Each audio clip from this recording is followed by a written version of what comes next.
2 দিন আগে এটিএন বাংলার একটা নিউজ দেখলাম হচ্ছে যে আসলে বিবাহিত পুরুষ আর মহিলা, মানে আসলে ওরা হাজব্যান্ড ওয়াইফ, কিন্তু অন্য কোনো কারণে বিরোধ হওয়ার পর হাজব্যান্ডের নামে হচ্ছে অ্যাকিউজ করা হয়েছে কি, মানে আমি কমিউনিটি গাইডলাইনের জন্য শব্দটা উচ্চারণ করতে চাইতেছি না, সেটা ডট ডট এটা ওটা বলে সম্বোধন করব, আমি একবার বলতেছি জাস্ট দর্শন। তো দর্শন মামলা। তো হাজবেন্ডের সাথে যখন কোনো ঝামেলা হয়েছে, ঝামেলা হওয়ার পর হ্যাঁ এই সংসার হবে না এরকম কিছু, তখন গিয়ে হচ্ছে মামলা করে দিতেছে ডট ডটের। দেন অ্যাকচুয়াল এটিএন বাংলার যে নিউজটা ছিল সেটা এরকম ছিল যে হচ্ছে মেয়েটা নিজের ইচ্ছায় স্বেচ্ছায় বিয়ে করে নিছে ছেলেটার সাথে, দেন দুজনে সংসার করতেছে, একই সাথে থাকতেছে, সব হইতেছে, কিন্তু কোনো কারণে তাদের মধ্যে একটু ঝামেলা হয়েছে, হওয়ার পর মানে এরকম না যে ছেলেটা ছেড়ে দিচ্ছে মেয়েটাকে, এরকম কিছু না, জাস্ট থাকে না টাকা পয়সার ইস্যু নিয়ে কিছু ঝামেলা হয়েছিল, হওয়ার পর হচ্ছে মেয়ের ফ্যামিলি এখানে হ্যাঁ আসছে, আয়সা জোর করে বলতেছে তোদের দেন মরের পরিমাণটা কম, সেটা বাড়িয়ে নে, দেন তোকে কেন হচ্ছে নিজের ফ্ল্যাট থাকতে নিজের ফ্ল্যাটে রাখতেছে না, দেন ভাড়ায় বাসায় রাখতেছে, মানে যেই ছেলেটা ছিল ওর নিজের ফ্ল্যাট ছিল, মানে নিজে ওন করে এরকম। তো সেই জন্য তো যখন দেখা যাচ্ছে যে তাকে সামান্য কিঞ্চিত পরিমাণ হচ্ছে ফাইন্যান্সিয়ালি বঞ্চিত হচ্ছে, তখন কিন্তু তার নামে হচ্ছে এই ডট ডটের মামলা দিয়ে ফেললো যে মেয়ের বড় বোন এখানে সহযোগিতা করছে এটা ইত্যাদি, মানে অনেকেই আছে জড়িত। তো এটা কিভাবে সম্ভব? হাজবেন্ড ওয়াইফ, হাজবেন্ডের নামে এটা কখনোই হতে পারে না উইদাউট ডিভোর্স, তাদেরকে ডিভোর্স হলো না, কিছু হলো না, ডিভোর্স কার্যকর হয়েছে, দেন পরবর্তী সময়ে ডেটে যদি এটা হইতো তাহলে একটা কথা ছিল, হাজবেন্ড ওয়াইফের মধ্যে এরকম কোনো সম্পর্ক হওয়ার পর হচ্ছে সেটা কখনোই এটা আওতাভুক্ত হবে না, উল্টো যে মামলাগুলো করা হয় এরকম কিছু, তাদেরকে শাস্তির আওতায় আনতে হবে। কিসের বৈবাহিক ডট ডট, বৈবাহিক ডট ডট হয় কিভাবে? কারণ এটার মুক্তির পথ আছে, যখন আচ্ছা মানলাম যে তোমার এটা সহ্য হচ্ছে না, তুমি এটা পারবা না, হ্যাঁ তুমি ওয়াইফ হিসাবে আসো, হাজব্যান্ড ওয়াইফ, হ্যাঁ দুজনের শুধুমাত্র যে ওয়াইফ ডট ডটের আওতায় পড়ে এরকমটা না, হাজব্যান্ডও পড়ে, দর্শন উভয় হয়, উভয় জেন্ডারের হয়, এটা মানতে হবে তোমাদের।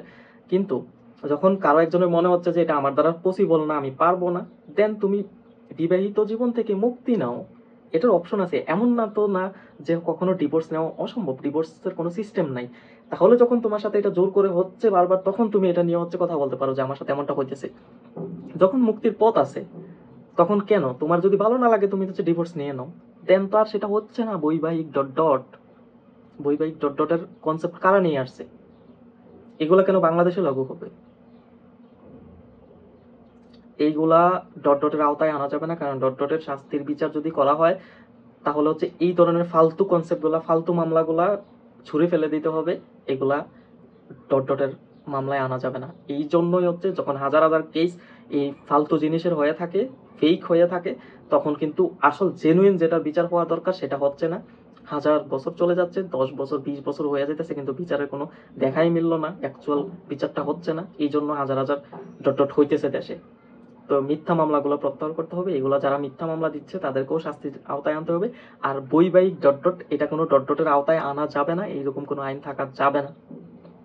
এটা অ্যাকচুয়াল, এটা কখনো হয় না যে এটা ডট ডট করা হয়েছে, ফিজিক্যাল হয়েছে মানে যে ডট ডট হয়ে গেছে এরকমটা না। হাজব্যান্ড ওয়াইফের মাধ্যমে এটা হচ্ছে অ্যাকচুয়াল রাইটস দুইজনের, সেটা করতে পারবেই।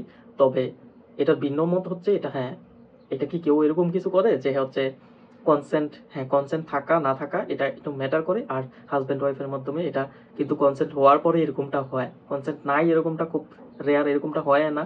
আর সেটা ইসলামিক বিধি, এটা সেটা অন্যান্য ধর্মীয় আইনগুলো জেনে নাও, রাষ্ট্রীয় আইনগুলো, এইগুলাতে দেখবা হচ্ছে ঠিকঠাক, ইটস ওকে। বাট বৈবাহিক ডট ডটের এই প্রচলনটা আনছে কারা সেটা যখন ইতিহাস জানতে পারবা তখন তুমিও এটার বিরুদ্ধে চলে যাবা। আর এটা আমার মনে হয়, আমার পার্সোনাল ওপিনিয়ন, এটা কখনো হচ্ছে ডট ডটের আওতায় আসে না, কারণ হাজব্যান্ড ওয়াইফ এই জিনিসটা ওকে তাদের মধ্যে। তো এটাতে কখনো এই ধরনের মামলা অন্য কোনো কারণে হচ্ছে বিরোধ হইয়া যখন হ্যাঁ কেউ কার ওয়াইফকে ডিভোর্স দিতে চায় তখন এই ধরনের মামলাগুলো বেশি দিয়ে থাকে। অন্য বা হচ্ছে কেউ যখন হচ্ছে সেকেন্ড বিয়ে করতে যায় তখনও এই ধরনের মামলা দিয়ে থাকে, লাইক অন্য কোনো ইস্যুর জন্য এই মামলাগুলো দেয়। এই জন্য হচ্ছে আসলে এই ধরনের মামলা যারা করতেছে তাদের বিরুদ্ধেও কিছু একটা করা দরকার, তাহলে আর ফালতু মামলাগুলো করা হবে না, যেটা অ্যাকচুয়াল অপরাধী অপরাধ যেটাকে মামলা করা উচিত সেটাই করবে, দেন বিচারটাও সুষ্ঠুভাবে হবে, সবাই সোচ্চার হবে, অপরাধও কমে যাবে দেশে। তো আশা করি তোমরাও বুঝতে পারছো। তো আশেপাশে যদি এই ধরনের কিছু থাকে দেন তোমরা সেটা বুঝাই দিবা, আর হচ্ছে এগুলার বিপক্ষে অলওয়েজ থাকবা, যে বৈবাহিক ডট ডট বলে আসলে ডট ডট না, বৈবাহিক ফিজিক্যাল এটা ইটস ওকে, এটা আরো ভালো জিনিস, এটা মন্দ নয়। সো এটার পক্ষেই কথা বলবা। ধন্যবাদ সবাইকে।